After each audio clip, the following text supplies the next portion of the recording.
Terrible news, really very, very sad. Two young people, Yaron Lischinsky and Sarah Milgrim, were assassinated outside the Jewish Museum in Washington, D.C. last night by an American domestic terrorist. His name is Elias Rodriguez. He is from Chicago. He's been at some point a member of a socialist Marxist group, and he went outside, presumably on his own. He went outside of the Jewish Museum in Chicago with a gun and took the lives of these two young people who were working at the time at the Israeli embassy in Washington, D.C. And they actually were supposed to get engaged to be married next week in Jerusalem. Just a bit of background about both of them. Yaron is the son of an Israeli Jewish father who moved to Germany and married a Christian woman, then moved back. Yaron himself, then at the age of 16, very young, very devoted, went to Israel, volunteered, helped until the age of 18 when he enlisted in the IDF, committing himself to defend the state and the people of Israel. Sarah Lynn Milgrim was an extraordinary young woman from Kansas, from a Jewish family, a Jewish woman, and she was very active at the Kansas University Hillel. She was very active when she went to visit Israel. And most extraordinarily is they were both very devoted to making sure that humanitarian aid and assistance reaches Palestinian people, reaches Gaza. In fact, the theme of the evening that they were attending was how to facilitate more humanitarian aid into Gaza. Sarah herself was extremely devoted to the cause of helping Palestinians, helping the people in Gaza, and facilitating humanitarian aid, obviously, while she stood as a proud Jewish woman with the state of Israel and caring for a future that's sustainable for both Israelis and Palestinians. On the other hand, Elias Rodriguez was a young American, is still around, is a young American whose mind was poisoned by the anti-Israel propaganda. It's just a few points about that. Number one, so many times you hear pro-Palestinian activists saying, oh, we should do more to help Palestinians. Well, you know what would help Palestinians? If you didn't assassinate every single person that tried to help them. That would really, really help. Whether it has to do with Vivian Silver, who was murdered in the most brutal way on October 7th. Vivian dedicated her life to helping Palestinian children, driving sick children from Gaza to be treated by the best doctors in Israel. That was what she did. And then how was her kindness returned? What did the people of Gaza do after Vivian spent decades driving them to hospitals, helping them? They went into her kibbutz and they took her life in a way so brutal that it took weeks to identify her remains. Weeks just to identify her, so brutal was the attack.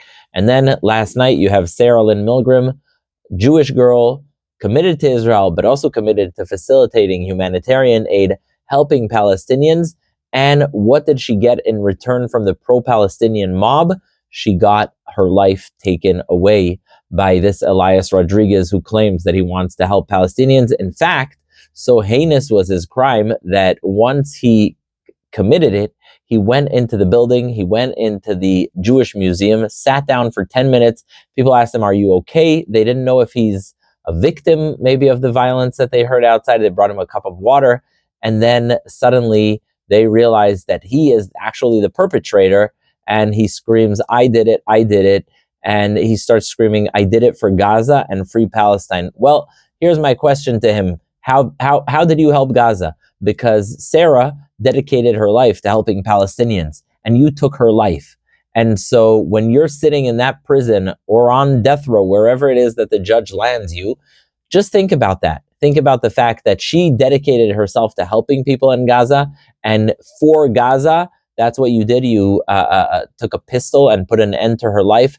Absolutely appalling, absolutely reprehensible, and also absolutely on brand for the Free Palestine mob.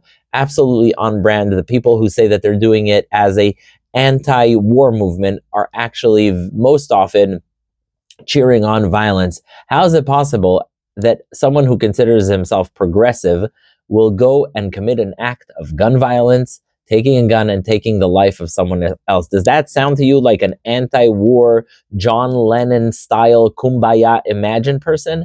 No. And you know why? Because the anti-Israel movement has not been an anti-war movement. It's been an anti-Israel movement. It's been a pro-Hamas movement. It has not been anti-war. They claim to be anti-war, but they're not. Let's talk about the fact that Elias Rodriguez has zero connection, to what's going on in the Middle East. Elias Rodriguez, he's not Mahmoud Khalil, who has some family connections to Israel. No connection whatsoever. And yet, he decided to take the lives of other Americans because of what's going on. How does that happen? How does a young man, just judging by his name, probably from a Hispanic heritage, go and take the life of someone else, claiming he's doing it for Gaza? How does that happen? The answer is the minds of younger Americans have been poisoned. Their minds have been poisoned with anti-Semitism, with hate, with ideas that glorify violence. He belonged to a socialist organization that actually has Iran funding ties. And he starts chanting after he committed the worst crime a human being can possibly commit. There's no crime worse than an act of murder, of taking someone else's life. And yet, after he killed someone, what did he have to do? He chanted as if he's one of their ridiculous rallies. He chants Free Palestine. He then also takes out a kafia, a red kafia, not even knowing that it's a Jordanian kafia, because these people are clueless. The Free Palestine movement in the United States is a clueless cult of hatred that takes out its anger at whatever issues it has on the Jewish people, on the state of Israel. And so there he is chanting Free Palestine after he took the lives of two beautiful young people who had their whole lives ahead of them, who literally were there to facilitate more help into Gaza. And that's what he did. He took their lives. He did that, and it's absolutely appalling. I just want to speak also on another point as a Jewish person. Yaron was an extraordinary young man. Yaron Lischinsky. He was an extraordinary young man. His mother was an evangelical Christian. His father is a Jewish Israeli. Now, according to Jewish law, technically, if someone's mother is not Jewish, they are not Jewish. However, very important point.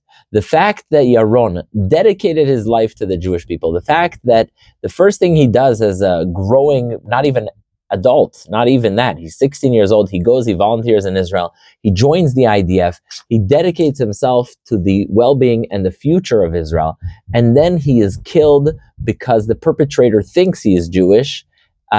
That to me he's part of my people. There's no question about that. He's part of my people. It doesn't matter. Yes, in his religious life, he has the absolute right we should respect to identify as a Christian. He was very devoted to that. He belonged to a Messianic Christian community in Israel as well. The point is, he was killed because he was Jewish. When the Germans were putting on the trains to Auschwitz, to Dachau, when they were putting on people who had a Jewish father but not a Jewish mother, those people, to me, are also in many ways Jewish. Why? Because we're not talking about the technicalities of Jewish law. We're talking about identity.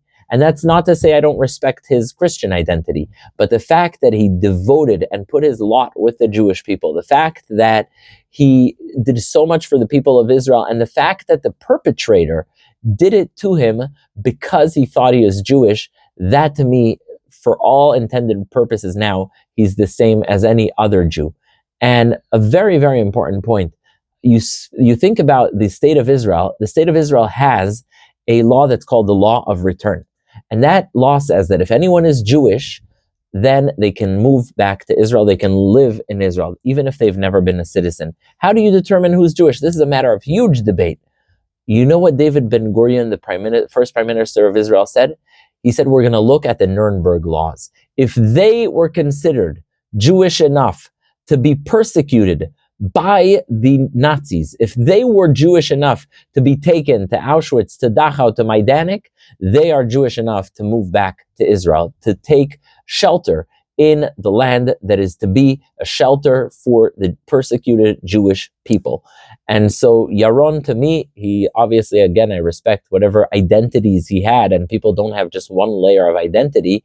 I think that's something that we all needed to respect. The fact that he was also almost engaged to be married to a Jewish woman and their children would be Jewish, that to me is also extremely meaningful and important. So we have a lot about identity and going forward. What do we do going forward? Obviously, we need to remember Yaron, we need to remember Sarah and their extraordinary contributions to the Jewish people. We also need to speak about the Free Palestine movement. This is a movement in the United States of homegrown domestic terrorism that is threatening the very existence of Jewish life in the United States of America. They are targeting Jewish synagogues, schools, institutions, and that needs to stop. It needs to stop. It is not a pro-peace movement. It is a movement for the annulment and annihilation of the Jewish people. Nothing less than that. Sure, if someone's an actual Palestinian and he has certain national aspirations and he wants to discuss about what the diplomatic solution is, I respect that. However, people like Elias Rodriguez, who have nothing to do with the Middle East, nothing to do with the region, who suddenly see it as their number one cause, that's not about the Middle East. That's not about Gaza. That's not about Palestinians. That is exactly the same motivation as the savages that ran through Jewish towns in Eastern Europe, the pogroms in Kishinev and other towns. That is what this movement of Free Palestine is about. That's what we're up against. We need to make that clear, and we need to make sure that such hateful ideas do not take root further in the United States of America. So now, may the memories of Yaron and Sarah be a blessing, and I hope law enforcement does everything to give Mr. Rodriguez the strictest possible consequence for his action. And I understand that the Attorney General has already said that they're going to give the full law enforcement possibilities behind this. And we need to, looking forward, understand who we're up against and what we're fighting.